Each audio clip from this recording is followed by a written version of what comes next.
And we're back for another episode of Startup Hustle, a podcast for entrepreneurs by entrepreneurs.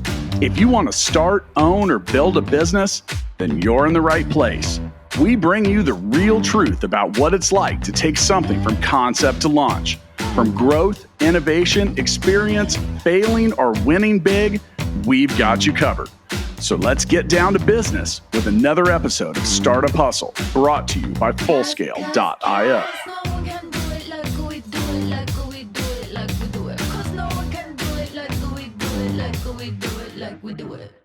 Welcome back, hustlers. This is Andrew Morgans, your host today. I'm super excited about our guest.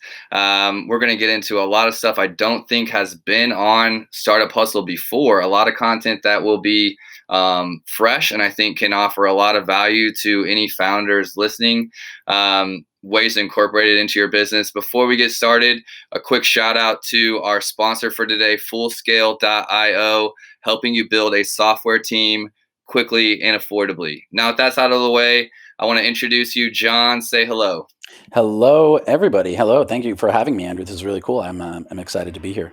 Yeah, I was just telling John right before we got started that I've been following him for a while as someone that does social media really well and does social media really authentically.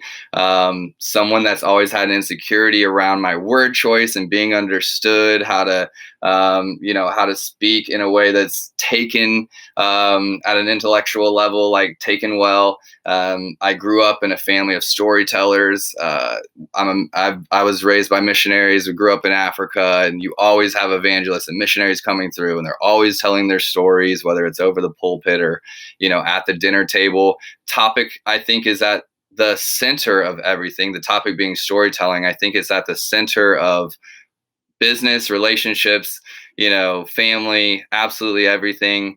How did you get into this space? Give me a little bit of background. Certainly. Well, thank you for sharing that. I was not aware of that. And that is very cool. We're going to talk about storytelling today, but I want to, before I tell my story, I will agree wholeheartedly that it is at the center of everything. So having grown up in an evangelical household where you're proselytizing and going out and doing missionary work, it's important to frame this entire conversation that before there was marketing and Facebook ads, before there was anything like infomercials or advertising, there was storytelling. And everything that was sold with the same 6 words. Let me tell you a story. And when I say sold, I don't just mean here is an item for which you will exchange some sort of acceptable currency. I mean sold in the way that you are buying in to something, not just buying, but buying in. And the first things that were sold were ideologies, philosophies, and religion. And so that is still so important in the way that those things are communicated. If you look at how people like Ryan Holiday teach Stoicism, it isn't simply looking at the writings of Marcus Aurelius, but it's the story of Marcus Aurelius and how he implemented the strategies of Stoicism and the tenets of Stoicism into his life as the Emperor of Rome, or Seneca, who implemented them as a slave within the Roman Empire. And then there's storytelling in terms of how we communicate religious stories to one another. It's how it's transmitted. There are many people who are very devout in their religion who might not be able to quote theology, but they can give you the gist of a story. Stories hold their shape fairly well, even when they're mistold. And that is why they have such power and such real longevity. And it's so important for people to be able to tell a story well. Certainly their story, your story, the story of your life, or how you came to be doing what you're doing, or how you came to meet the person you're with, or your business partner, or whatever. And then once you have mastered that, to be able to take an event that happened and turn it into a story so that it's more than a memory, but it becomes an experience, not only for you, but for the people who listen to it and with whom you share it. Because a great story is not simply one at which the end everyone says, oh, that was a great story. A great story begets other stories. It invites people into the conversation and the experience of the brand, of the product, of the person. And it says, let me now respond with my own story. And so thank you so much for that introduction. And I am happy to be here and share. As for Yeah, how please go ahead. no, I was like, that's beautiful. And I honestly want to make we implemented something new on the show. If you go to at Startup Hustle on Instagram, you'll find it in the bio link. But it's a way for people to share their stories about the show in a video review. Whether it's a topic you want to hear on the next podcast, or it's like, this really spoke to me, or this, this episode, or this guest, on the show, and share stories that, as another founder. We've just implemented that. So I want to make a small little plug there for anybody that's been listening. I know, we have a lot of followers all around the world. And we want to hear like your guys' stories in regards to the show. I think you're going to be inspired after this episode to share more stories as well. John, keep going. Absolutely. Thank you for that. As to how I got involved with storytelling, it really is how I navigated my childhood. I was always into reading. Books were therapy for me. They were a form of escape. I grew up in a tumultuous household. So we're not necessarily here to talk about like my rough upbringing, but things were violent in the household, and there was abuse, and books were always a way that I could escape, whether it was to Narnia or Middle Earth or Pern or wherever. I was always very particularly into science fiction and fantasy novels, because the dangers there, wherever I was off journeying, were somehow safer than what was happening in my own physical world. And with that also came video games, Zelda and Final Fantasy, and the games of the day, role-playing games in particular.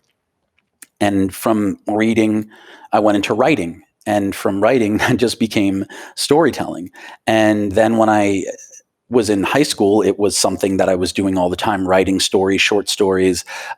Anytime there was an assignment in school, I would do the essay, and then also I'd write a story about what happened, and in addition to the historical stuff. And I thought maybe I can turn this in as well for another grade. And it was always something that was there. And I got into college, did some stand-up and some improv, some acting, and it was just always telling stories, always writing. Years later, when I found my way into entrepreneurship, particularly online entrepreneurship, which I entered through the fitness industry, I came in through content. I was writing articles for various magazines, and then I started writing my own blog. And the thing that always stood out was the writing, and people loved the stories. One of the first articles this was a fitness blog. One of the first articles I ever published on it was this story about how I got into a battle to the death with a spider in my shower. And I told it in this sort of epic battle of fantasy, and how the spider transformed into first a robot and then a demon. And I quoted The Lord of the Rings. I quoted The Princess Bride. People loved it. It was like the fourth or fifth article I ever posted on my site. And so it was like the intro article, high intensity interval training, here's some stuff about density training, nutrition, and then the spider story. And that was in 2009. And to this day, I have people working with me. I just released a course on copywriting in which there is a story component, but I released it to a very select group of people just from a webinar. We have a small cohort in there of about 42 people, and 3 of them referenced the spider story. So there are still people in my orbit who are purchasing products from me, courses, who read that back in 2009. So when I tell you how important it is to be able to tell stories, even if they're not related to the thing, they hold their shape and they bring people along. And now what I do is teach storytelling. It's something I've always wanted to do, and I do it through workshops, and I have a storytelling course coming up. I really enjoy helping people take a memory and turn it into an experience. And I think that is really what a story is. It's memory pushed outward for other people to share. Let me switch gears just really quickly. I want to know more so. I want your feedback on something. I I had a very similar upbringing. My parents were amazing parents, but they raised me in Congo. They raised me in some very dangerous places, arguably some of the most dangerous places in the world at that time. Sure. And my escape was video games and books and things like that. You know, I was reading before kindergarten, you know, as far as like that was just something I did. What can you have when you're in the middle of a jungle? You don't have Wi-Fi, you don't have internet, you don't have electricity. You just bring a lot of books. And so relating to that, and I honestly hadn't thought about that until you said it. I remember somewhat of a make-believe world I made up, but not necessarily that I was escaping into games, which has honestly made me very good at strategy online later in life, and understanding algorithms and things like that. I think were those early years in that stuff. But I want to explain something to you. So I think that I have a communication, you know, and I know that copywriting storytelling comes through communication. We're in a time right now in 2020 where people don't have a long attention span. They do if they're really interested in what you have to say. They might listen for hours and hours. But if they're just coming across content, like, you know, capturing them to long enough to hear your story, if you're not a great storyteller, it can be difficult. But for me, it's like whenever I think about a memory, like let's say a spider in the shower, I see the whole story like vividly, all of the detail, like almost like photographic from beginning to end.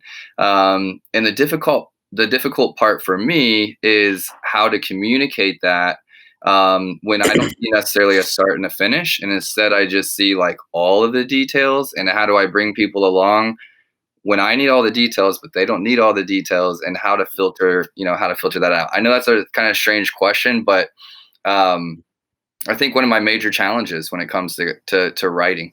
Sure. You're not alone in that challenge. A big part of writing is to be able to give them everything they need and almost nothing that they don't. And so the question, what I would suggest to you, the behavior is get it all out of your head, write everything, put it all there, and then edit out what you don't need.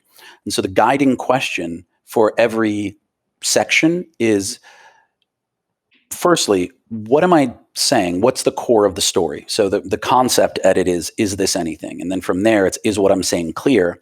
And then from there, the next piece that you start to deliver is, what do they need to know so that the thing that I'm really giving them has the most impact? And is there anything in there that's slowing that down?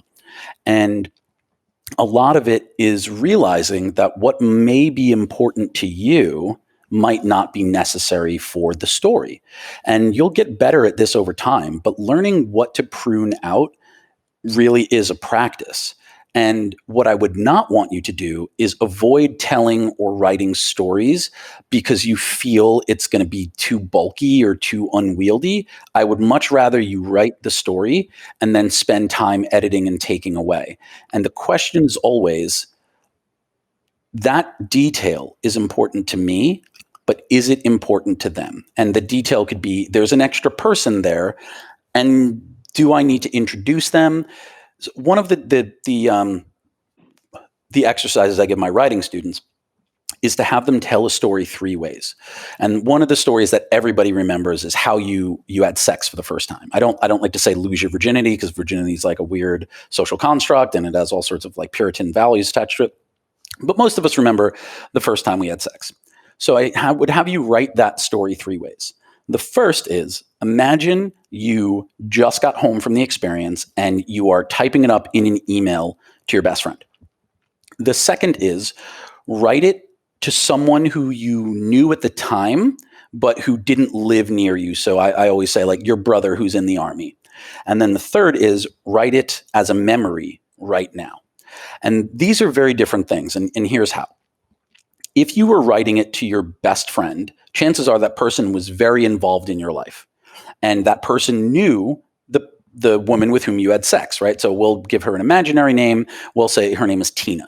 And your best friend at the time, his name was Chris.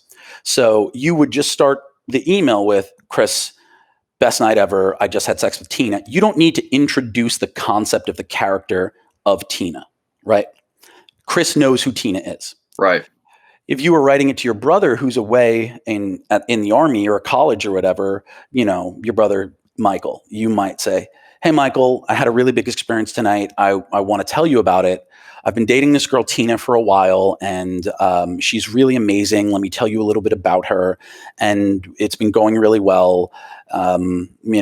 So lead up. Suffice it to say, tonight we had sex for the first time. I felt compelled to share this. This is a really big moment for me. And as your brother, or as my brother, I thought you'd want to know. But more importantly, I'm asking for some support. So in that instance, because your brother is away at school, he might not know Tina.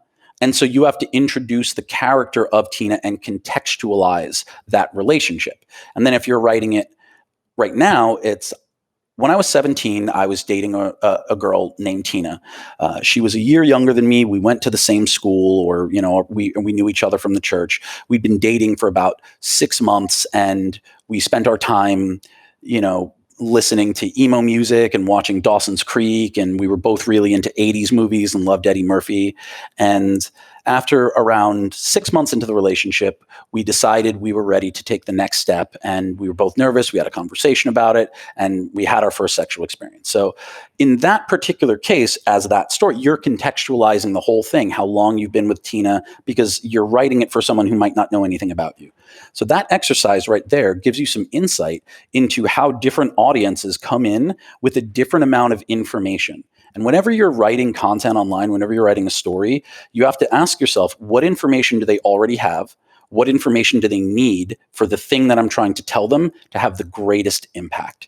And if you do that, you're able to sort of install a filter in your head that starts editing things out without even trying. Like the difference between jumping between first and third person, you realize that you're like, I need to choose I or we and stick with it. And, I think that makes a lot of sense the way you explained it. I think of video, and I know that anyone can capture video, but it comes down to the person editing it. That's really going to make the story come alive or not, and what they choose to have in the video is whether it's going to tell a story or it's just going to be a lot of footage. And I to anyone listening, I did watch the replay, thoroughly enjoyed it. And I think that you touched base on this in a lot more detail, but is essentially know your audience. And, are you, at what process are you talking to them in, right? Are you talking to them at the beginning? Do they already have a lot of knowledge? Is this someone you've already done business with and you're introducing something again to them? And I think that I'm almost like naturally good at talking to people and relating where they are and, putting myself in their shoes and speaking to them in their language, but not at a technical level, more so just like naturally good at relating to people. Okay. And so from a business perspective, I think that I get hits, right? If we're going to relate it to sports, like I'm getting hits up there, but not necessarily seeing the ball coming, knowing what's coming at me. I'm just kind of swinging. And that's something that's exciting to me to know that, you can get better at these kinds of things. And that's why I get leads from everybody that's like, I kind of have an idea and I want to get started on Amazon, or I kind of have an idea. Can you help me like launch a product on Amazon, all the way up to Marvels and Robert Graham and Adidas and high level brands. Probably because I'm putting out content that can reach them all at different levels, but, not specifically identifying, who I'm speaking to or what level they're coming in. Yeah, absolutely. With a podcast, it's generally better to have a broad spread, I would imagine, rather than like, this is a podcast for beginner entrepreneurs, and then immediately you're eliminating people. But yeah, I think that, for when you are able to connect with people on a personal level, and you have a charisma that allows people to be interested without knowing you that well, it creates a lot of opportunity. And I think in the case of someone like you, the podcast is a great platform to showcase that. For sure. And honestly, like when what I was referring to is even like, so my main company is Marknology.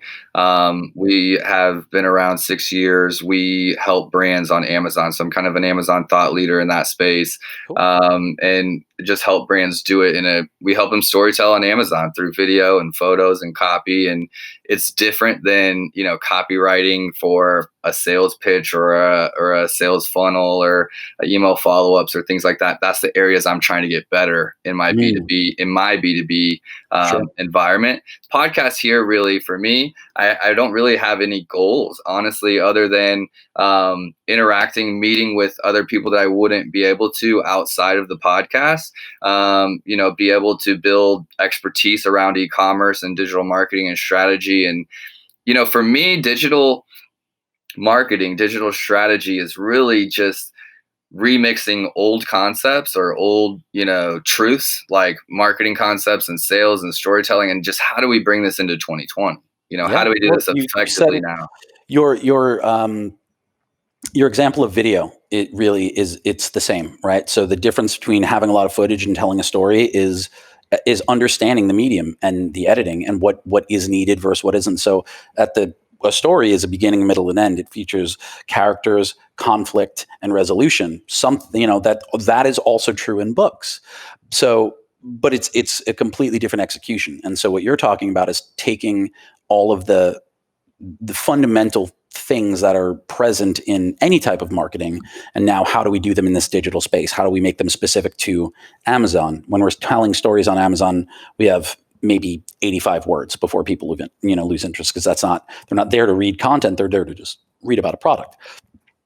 And it really is, how do you figure out how to use these tools differently to leverage the outcome you want? And it's a really good example. I think what's fun about Marknology and what we do is we're giving a strict template of what we're allowed to do on Amazon. You've got 7 photos, a video. If you're a brand, you have, title, bullet points, description. You get an A+ page, which is like a magazine cover.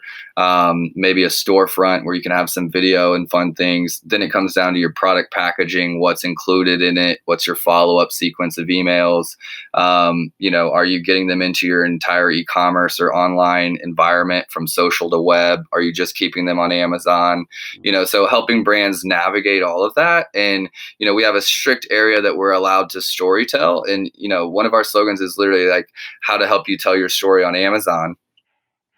Because so many people are just like, I'm just going to take photos and put it up. And that's, you build trust by telling them who you are, what you do. Our best resulting products that are getting 40% conversion rates are ones where the founders are like on the pages, like saying, this is the products we've made. This is why we think they're great for you. This is how they can help your life. It has some structure kind of to what they're doing.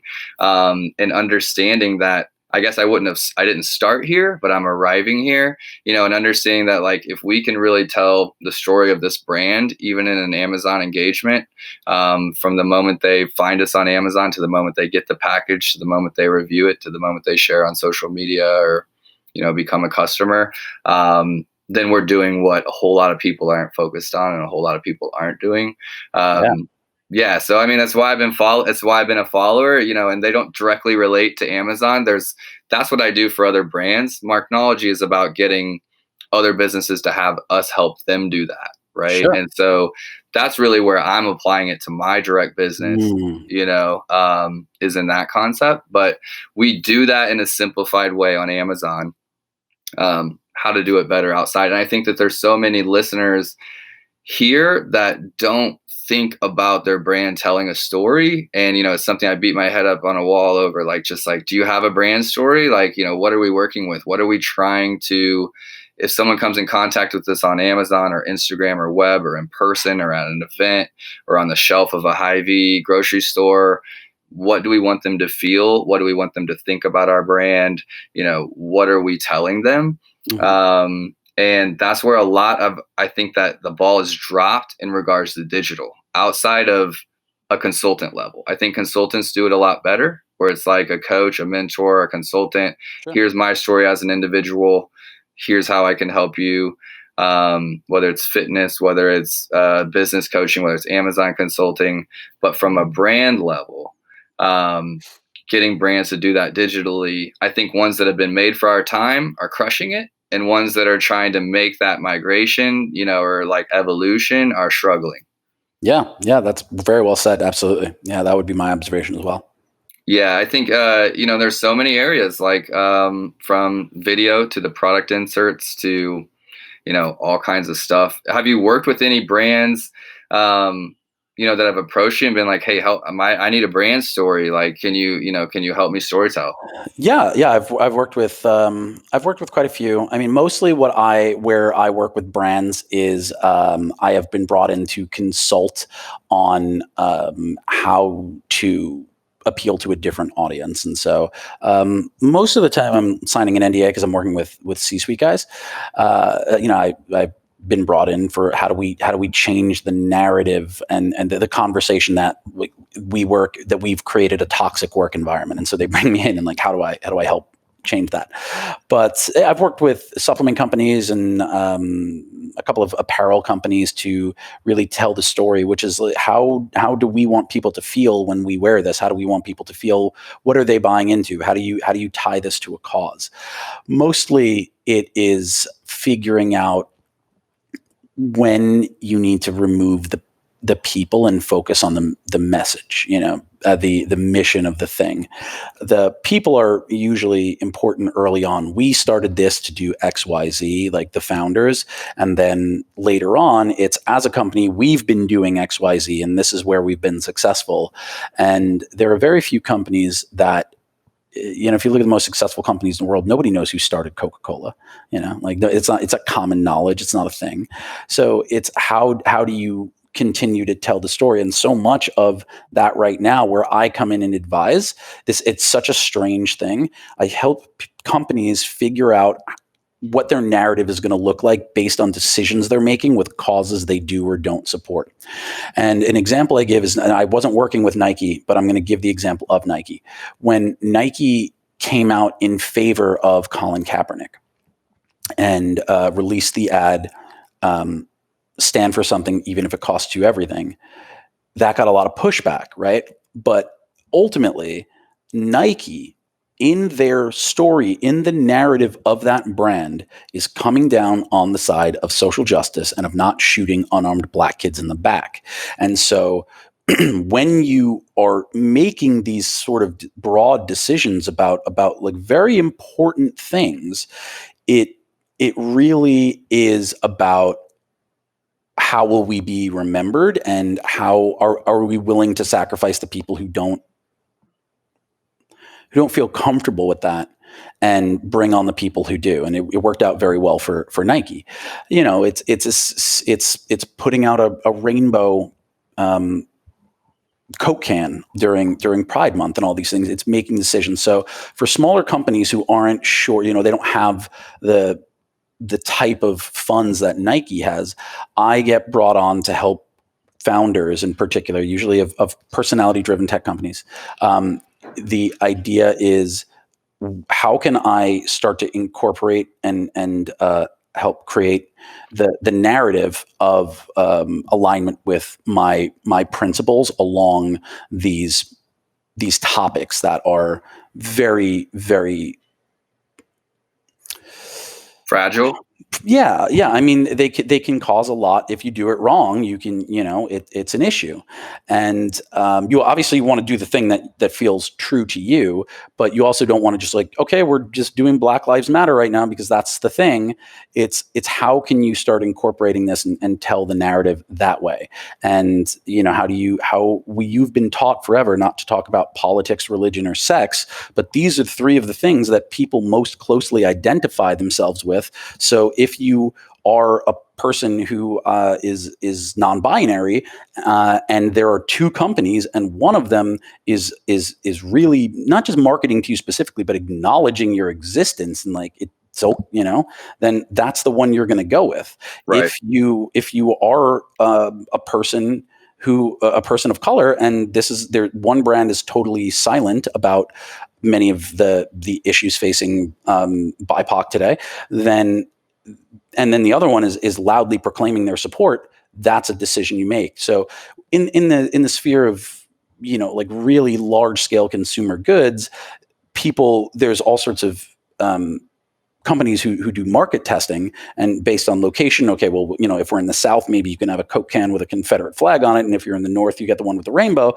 But smaller companies can't do that. And now in the internet, it's much harder to do that. You have to take a stand. And so I help people navigate how to make that transition and how to work these things in. And I gave a talk about that at Amanda's mastermind, probably a year and a half ago. And just like, what are some small things you can start doing to show support for the causes you believe in? And you don't have to build an entire advertising campaign around it, but what can you start doing to seed that narrative and tell that story of belief? Because stories aren't just like, beginning, middle, and start to finish. There's a through line, particularly with a brand, in the narrative of what is important to us, and identifying that and figuring out how to work it in. That's the sandbox I play in. No, I love it. I just went through an accelerator with Goldman Sachs and Babson in Boston, and it was hammering on the same thing as far as knowing your voice and your story and your mission, and making sure that it can go further than 2 years, out. And I think that, what just hit me listening to that was that's the issue that you have I think that so many brands have when they're trying to scale. Okay, so a little bit away from, the topic at hand with, BLM and everything going on, but in regards to how do I take this story from me and my best friend creating a business, and that's why you're getting buy-in, and, everyone wants to be able to text you and call you directly, to, challenges in my own life, scaling an agency to 15 people, which is still boutique, but enough that I'm saying, look at what we have done, look what we can do, look how we're helping, changing the narrative there. If you don't have, expertise in that area, it's very daunting. And you look at, why so many businesses fail to scale. Well, there's a million reasons why, but I think some of it is just that narrative with which they're trying to approach it, and not really being like, we need to completely change our messaging across everything that we do. Yeah, absolutely. At some point, you stop being the face, and the customer needs to be the face. An example that I really love is Chubbies. They are a company who makes shorts for men. Started a couple of years back, and this was like a swinging in a different direction than cargo shorts and board shorts. And it started with a couple of friends from college who were like into that sort of like Southern frat. We wear board shorts and polo shirts and whatever.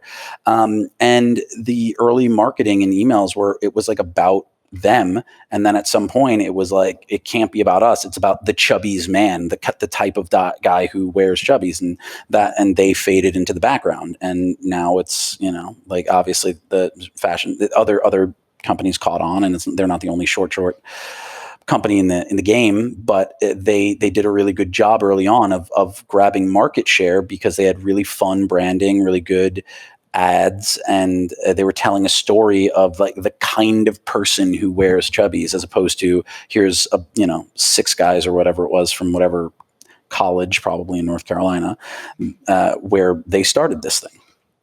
It sounds so easy, but as someone going through scaling, as someone going through that, it's like, wow, it's such a challenge, because your existing customer base is, maybe they bought in because of who you are. Andrew Morgan's, you're an Amazon expert. Andrew Morgan's is the Amazon guy in Kansas City, to being like, we want to be an agency of record, like an agency that has, our own voice as a team.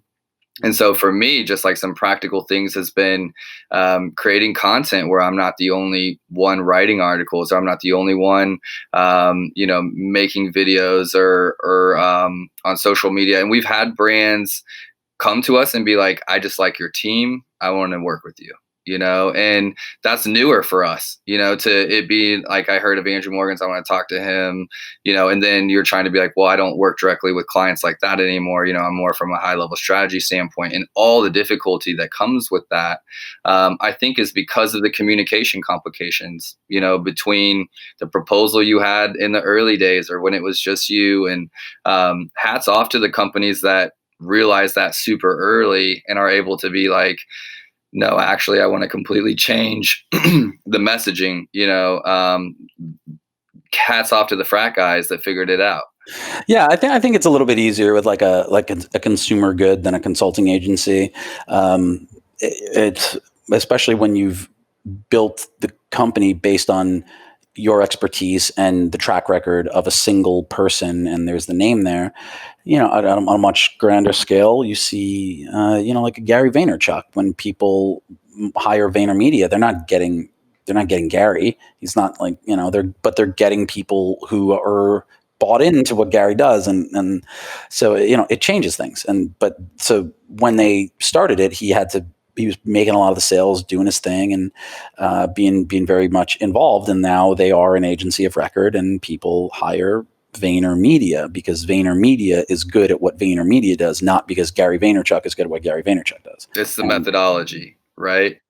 Yeah, and I've actually, Gary's been a huge, to anyone that's my fan that's listening, they know I've been a huge Gary Vaynerchuk fan, simply because I really relate to his story. I wouldn't say I'm not an immigrant, but I moved here when I was 16. So I was experiencing things in high school, like as if I was just moving here and learning how to be American. And I was More watching like Mean Girls.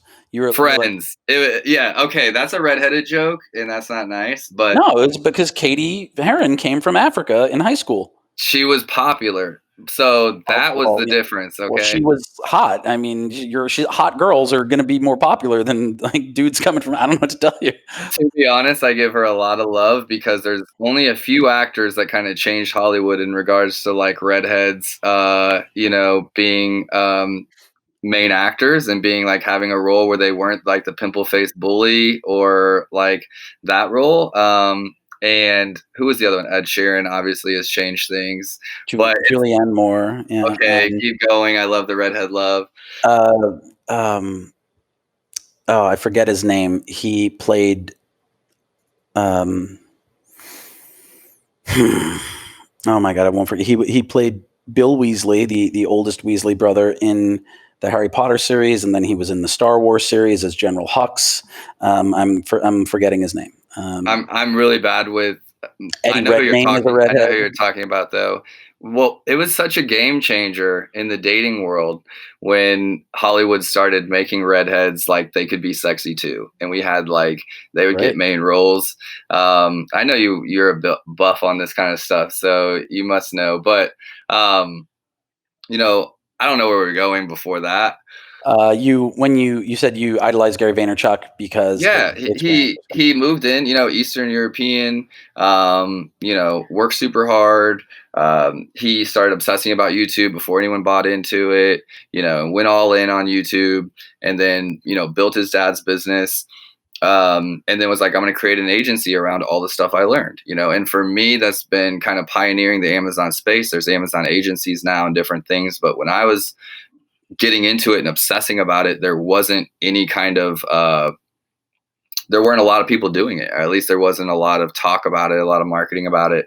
And that was a story that I could relate to, and it was like, ooh. And then he created an agency around the thing that he learned, building it for someone else's business, and then has created this other thing. That was the only model I really had that I was like, trying to follow what he did. But I do feel like he's kind of going back to that with, he launched the empathy wines, right? And in my opinion, you tell me what you think, but I think he was performing an experiment, and he just got his exit, but performing an experiment on his own brand again, personal brand, to launch an entire product line without the traditional marketing, like, the collaborations, the billboards, the social media marketing, all of that. He did it strictly off of personal brand. To be able to, in his other companies like Vayner Sports and some of the other ones where he has, like hip hop artists and professional athletes, and being able to show them how you can bring valuation to a personal brand, and how a personal brand, if done right, can alone launch brands and make them successful outside of team, agency, brand. I think he's doing some of that. I think he did it, like Empathy Wines was an experiment, so that he can then pitch it to other people, and kind of coming back to the outside the agency, using personal brand, we'll see it play out. But I kind of think that that's kind of where he's A/B testing, where he's having some fun right now, and seeing what personal brand. Like you have a strong personal brand. Amanda has a strong personal brand. How can you successfully launch a product or a brand strictly off the power of that? Yeah, I think your audience has to be really big in addition to just having the strength of the brand is really a measure of the relationship with the customer, but then the scale of the brand has to be pretty big, because in the case of someone like me, my email list of 70,000 and then like 25K on Instagram, that's they're responsive, but that customer base isn't. I'd have to find something that every single one of them wanted for it to be profitable, right? And then to scale and grow from there. Wine is interesting because it's a consumable that people will buy over and over and over again. We saw George Clooney do it with Casamigos, and then Ryan Reynolds is doing it with Aviation Gin. That's not a place most people can play in, right? To just like get in and start a liquor company. Alcohol is a really it's volatile. But a hip hop artist or an NBA athlete or a right. wide receiver would start, because in this area they have that following, that kind of buyership. And if they start early enough, by the time they exit sports or whatever, they can monetize these brands quickly and effectively with that kind of following. Right. That would be the ideal. I think a big part of that, as a brand narrative guy, what they would need to do is start throwing around some money in angel investments to establish themselves as entrepreneurs, because establishing yourself as an entrepreneur who invests in entrepreneurs makes you more interesting as an athlete or a media guy, or like let's say a musician, rather than just like, I'm a musician and like I'm just going to start a vodka company.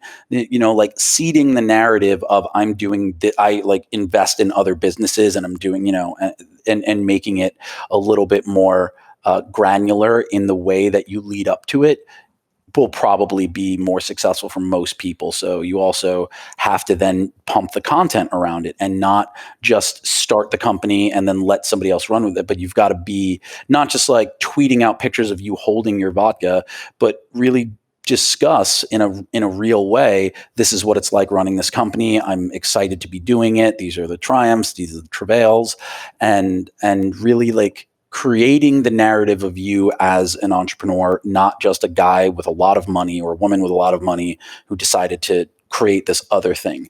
Because people don't want to buy personal brands, people who have personal brands, when that launches something, it needs to be its own company that is sellable. It can't simply be a secondary revenue stream. No one is going to buy your secondary or tertiary revenue stream. The company has to live on its own. It has to be its own brand. And so you need to be consistently investing in that, in terms of content, in terms of marketing, and in terms of creating its own brand narrative, and then also making sure that you are doing the things within your brand narrative to make it successful if you want to have that exit. Couldn't agree more. I think, it's the jockey over the horse. Like, what are you betting on? And if they're going to get buy-in, it's like, well, has this person done anything outside of music? Has this person done anything outside of sports?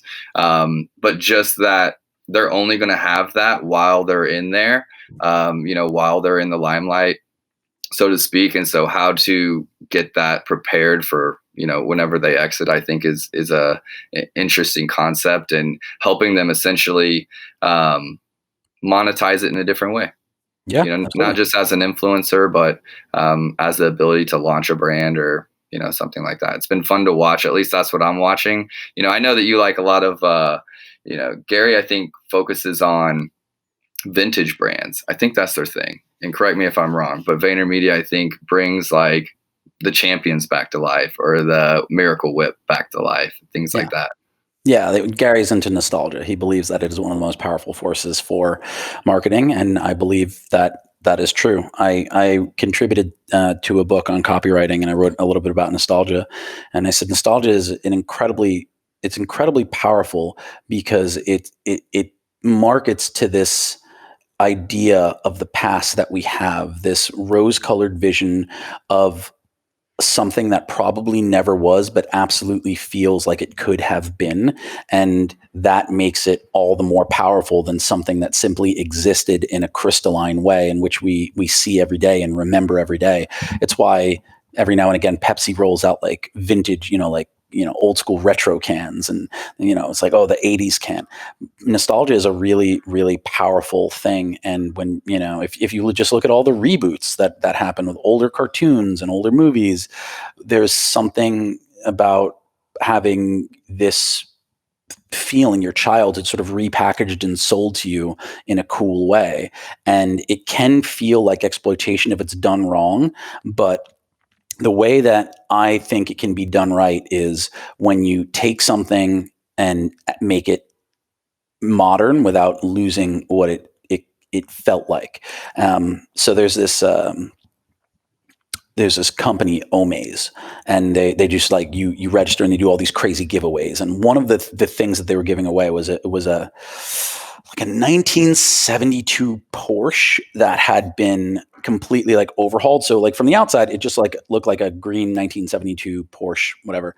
But it had a Tesla engine in it, and it was like an electric Porsche. And I'm like, that's it right there. That's the thing that people should be trying to do. How do you take the Tesla engine and chassis, and it's like, all right, it's an electric car, and it's like but now it looks like this 1972 Porsche. So like the idea of reviving old brands and making them better. How do you put the Tesla engine in Miracle Whip? What does that look like? What does it look like? How do we create that? And that's the stuff that I think is that would be really cool to play with for sure. Have you seen the new Ford Bronco that they're rebooting? Yes, that looks great. It's awesome. I know, it's sexy. I'm like, oh my God, give Jeep a run for their money a little bit. Finally, yeah, like there's something in it, something other than the Wrangler where it's got a drop top, and it has like this customizable, yeah, and it's totally customizable. It's like not like the Toyota FJ has the same aesthetic, but you can't customize, can't do the drop top. You can't get a Land Rover Defender anywhere in the United States, but so it's got that thing. And at the same time, you go inside the Bronco, and it's Bluetooth, it's all the things, and it's new and old. It's like getting back together with an ex-girlfriend. It's both old and new at the same time, and you just hope it's better than last time. Yeah, I think this nostalgia thing is going to run in my head a little bit because I just really haven't thought about how I feel about. I don't really love vintage because as someone raised kind of poor, I have always related like old to like hand me down to like, and that's how I feel.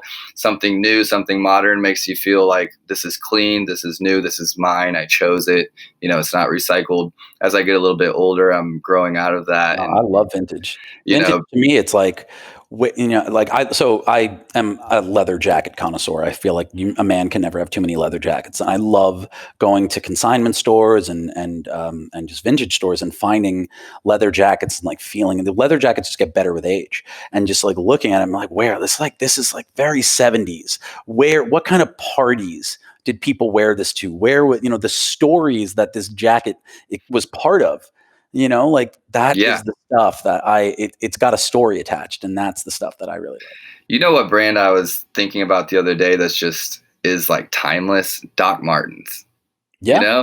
Speaking of leather, like, anytime if someone sees you in Doc Martens, like if you got some old boots you pulled out or something, someone's going to be like, are those Doc Martens? Like, I have a pair like those, and it's a brand that's been here and isn't going anywhere and continues to drop new looks, and it's still classic.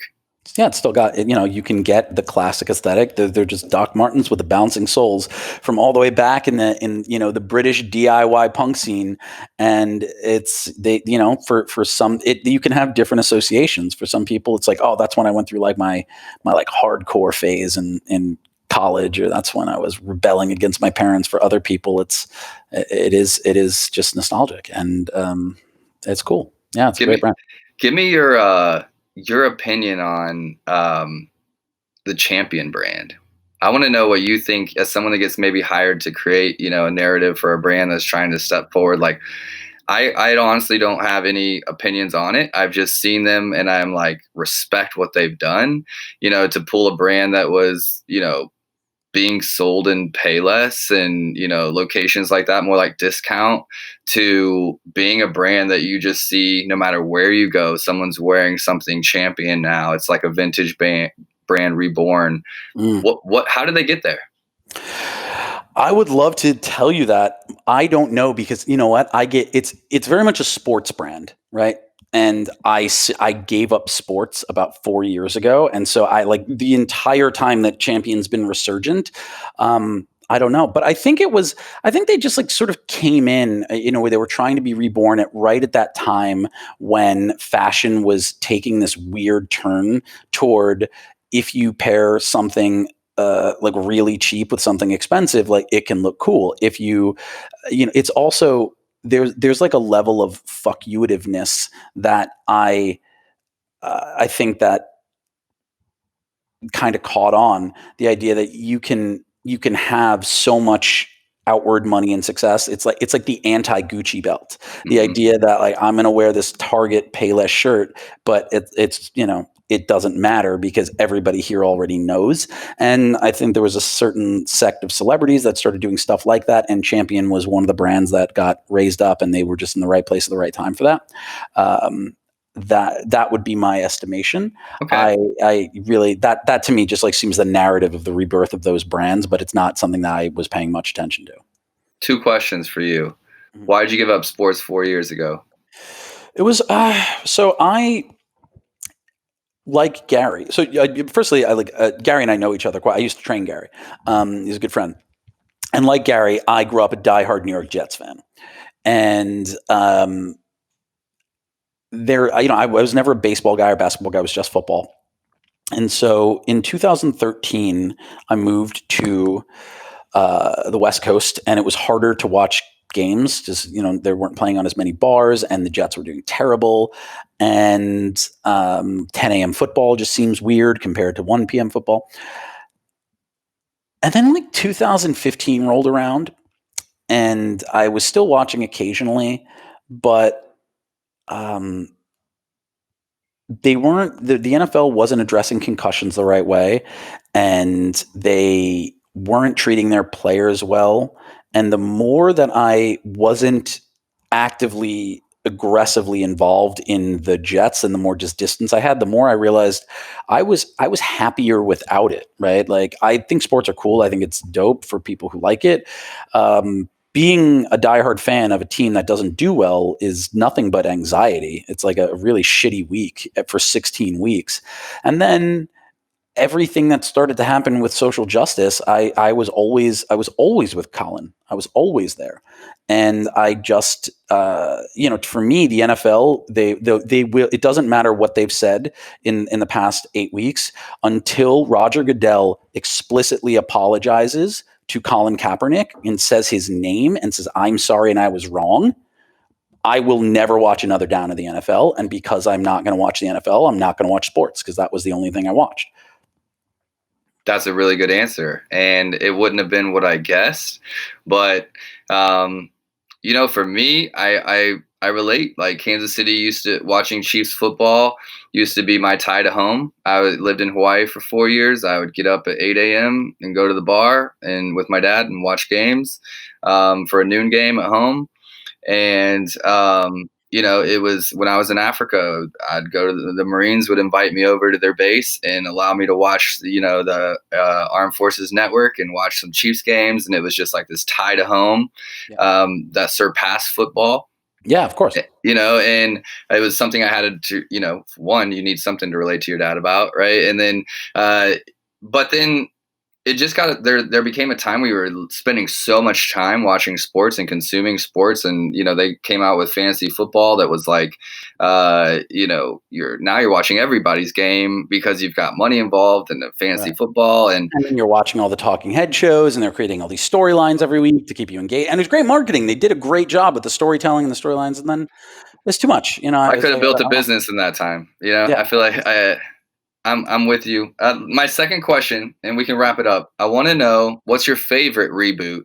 And let's pick a show and a brand. Okay, my favorite reboot is Cobra Kai.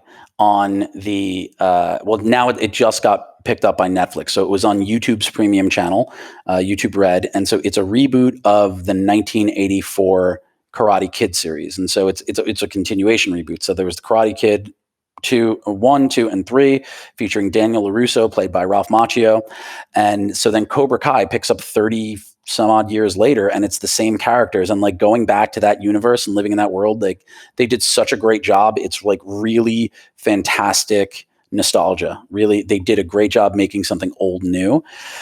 So definitely Cobra Kai. And I then, haven't watched it, so I'll have to please get in do. It's like if you how old are you, may I ask? I'm 33. You're 33, so you're 5 years younger than me. So Karate Kid was part of your childhood, probably. Although I don't know how. I grew up in Africa until I was 16, so I missed a lot. Missed a lot. It's watch the movie and then watch the show. Really fantastic. And then brand reboot. My favorite brand reboot. Honestly, Reebok was doing a real great job. I really liked the Reebok because they came in, firstly, they like partnered with CrossFit and they made themselves cool and athletic. And then they brought the classics back. And I was like, oh yeah, I like these classic 85s. And I was like, something about these shoes that my dad used to wear, they're like cool now. And there's like the crisp white sneaker. And so Reebok would probably have done it for me. Obviously CrossFit is in the crosshairs now. They're not a company that anyone, and Reebok severed their ties with them. But yeah, I'd say Reebok is my favorite brand reboot.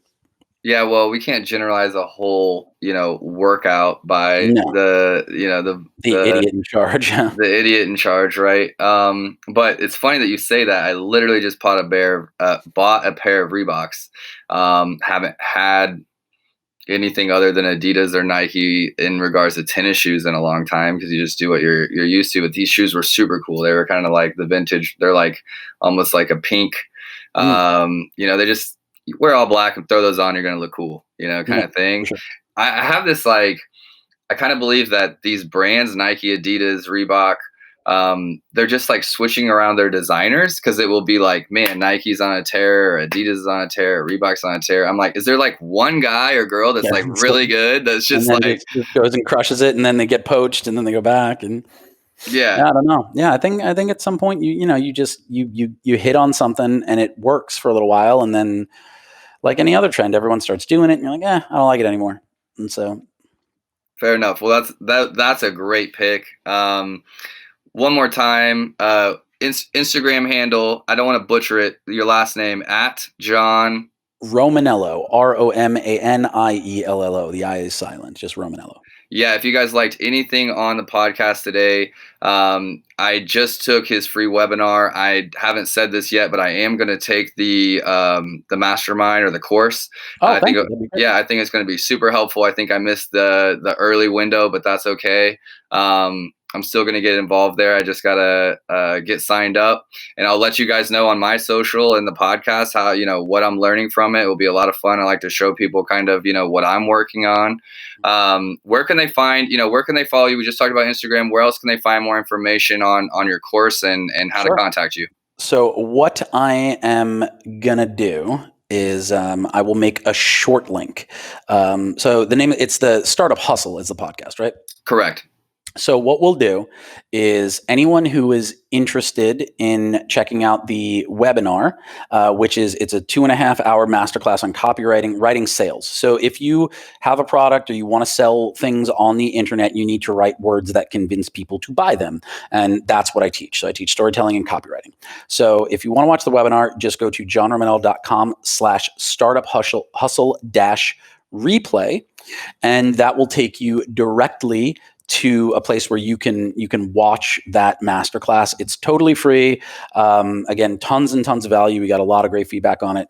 And if at any point you want to purchase the course, just go to captivatingcopywriting.com, which is a full copywriting course, and put in coupon code Startup Hustle, and we'll give you. It's $1,000 course. We'll give you $100 off, and that way I'll know you came from here, and we'd be very, very grateful for that. So just super easy.